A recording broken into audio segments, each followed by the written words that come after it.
you busted through that whole fear of starting. I feel like I've had those moments. Probably everyone watching these have had these moments.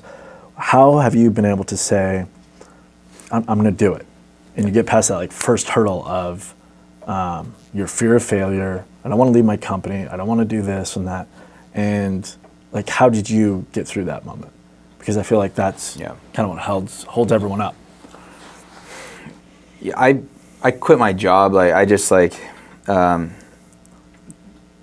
basically just, I've been working on a startup on the side for a long time. Right.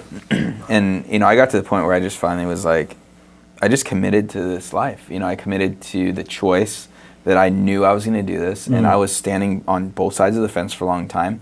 And I just got really frustrated. Excuse me. And I finally just said, I'm doing it. And I just jumped. Okay. And I think you just jumped in the water. Yeah. That's how you did it. I did. I just jumped. It's like do you ripping off suggest the that Band-Aid. for everyone else?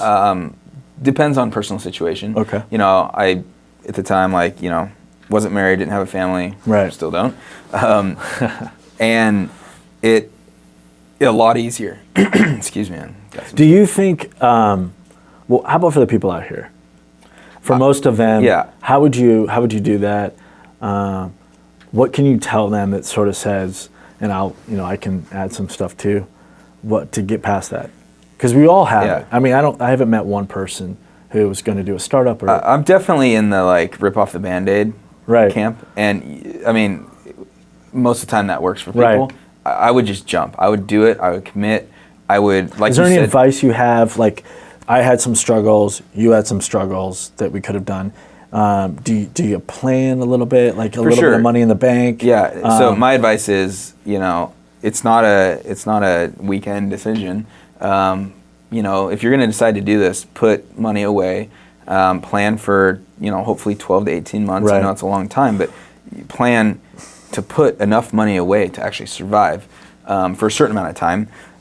But then plan the date that you're going to rip the Band-Aid off and you're going to quit. You're going to jump full in. That's it. You have the team. You've done your homework. You maybe even the product is in prototype fashion. Like whatever it is, my advice is commit 100%, because from my experience, what happened was all these serendipitous like random things start happening. Right? Like I had quit my job for 3 months before, my co-founder actually found me. So I didn't quit my job to then start Seconds. I quit my job to then enter this next phase of my life.